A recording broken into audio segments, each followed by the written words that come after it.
नमस्कार दोस्तों, आज हम लोग संस्कृत पढ़ने जा रहे हैं। आज मैं आपको संस्कृत में क्या पढ़ाऊंगा पता है? कुछ हिंदी शब्द के संस्कृत अर्थ क्या होगा, यानी कहने का मतलब ये है कि उस हिंदी का संस्कृत क्या होगा जो आप लोग दैनिक चार्या में डेली यूज में उसका यूज करते हैं। उसी शब्द का आज हम लोग देखने जा रहे हैं। तो चलिए देखते हैं। सबसे पहले यहाँ पे चाय को संस्कृत में क्या कहेंगे? तो चाय को संस्कृत में गर्म पेयम कहेंगे, ठीक है। नाश्ता को संस्कृत में क्या कहेंगे? तो जलपानम, समझ रहे? कॉफी को संस्कृत में क्या कहेंगे? कपग्नि। कॉफी को संस्कृत में क्या कहेंगे? कपग्नि। डबल रोटी को संस्कृत में क्या कहेंगे? अव्यूसा। क्या कहेंगे? अव्यूसा। टोस्ट को संस्कृत में क्या कहेंगे? भ्रष्टापूपः। टोस्ट को संस्कृत में क्या कहेंगे? भ्रष्टापूपः। पेस्ट्री को संस्कृत में क्या कहेंगे? तो पेस्ट्री को संस्कृत में पिष्टान्नम कहेंगे। बिस्कुट आप खाए हैं? बिस्कुट बहुत बार खाए होंगे।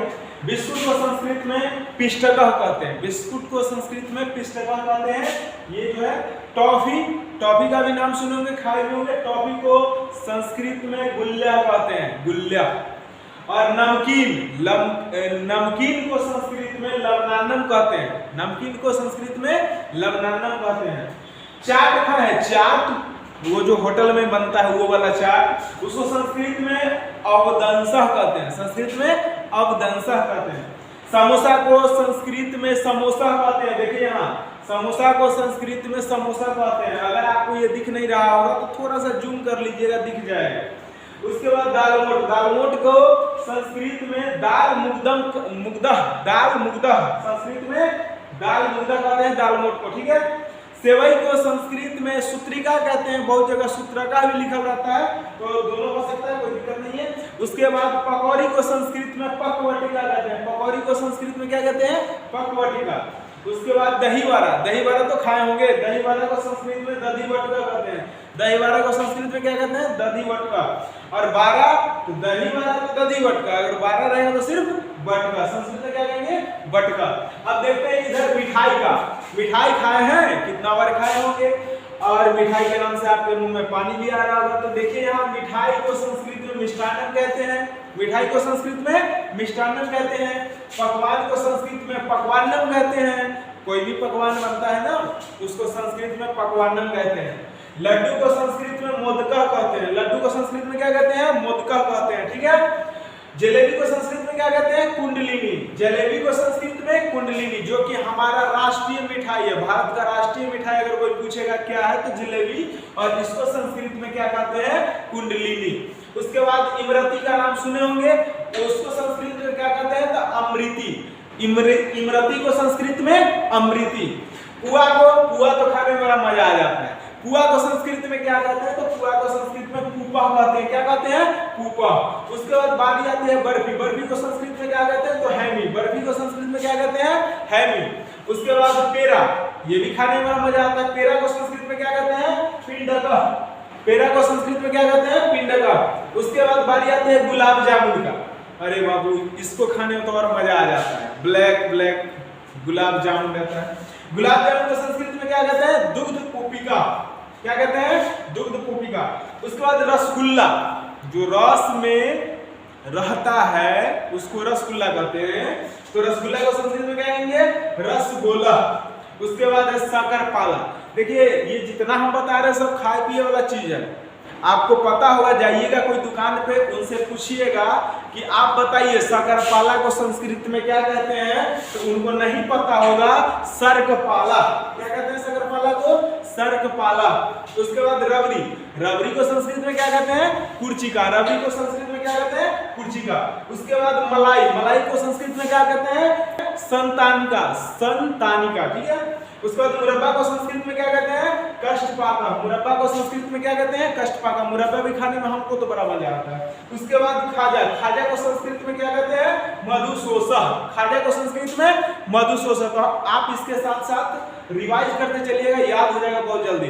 और मजा भी आएगा जब आपको किसी भी चीज का संस्कृत में पता होगा, इसको संस्कृत में क्या कहते हैं। जैसे अभी बहुत सारा चीज बताया, उसमें से एक लड्डू है।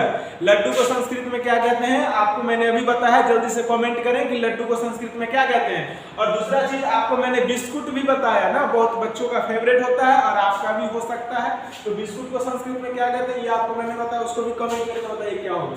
उसके बाद चलते हैं थोड़ा सा और इधर है बतासा। बतासा को हर एक पूजा पाठ में यूज किया जाता है। तो बतासा को संस्कृत में बतासह कहते हैं, बतासह, ठीक है। मोहन भोग, अरे बाबा ये तो बड़ा बिजोड़ नाम है। मोहन भोग को संस्कृत में क्या कहते हैं, मोहन भोग। हलवा, हलवा खाए हैं, हलवा को संस्कृत में क्या कहते हैं, संयावह। हलवा को संस्कृत में संयावह। कचौरी को संस्कृत में क्या कहते हैं, बड़ी इस भोज में आप लोग कचौरी खाते होंगे और सब्जी ज्यादा खाते हैं, हम भी खाते हैं। कचौरी को संस्कृत में पिष्टिकः कहते हैं, क्या कहते हैं, पिष्टिकः। खोआ, खोआ को संस्कृत में क्या कहते हैं, किलाटह कहते हैं और पायसम भी कह सकते हैं, बट खोआ को किलाटह कहा जाता है, ठीक है। क्योंकि यहाँ जो ये पायसम है, पायसम का मतलब खीर भी होता है, इसलिए हम इसका दूसरा नाम किलाटा भी लिख दिए है। उसका पुलाव का संस्कृत, अभी तो पुलाव का भोज बहुत होता है, ठीक है। तो पुलाव को संस्कृत में क्या कहते हैं, पुलाकह। पुलाव को पुलाकह।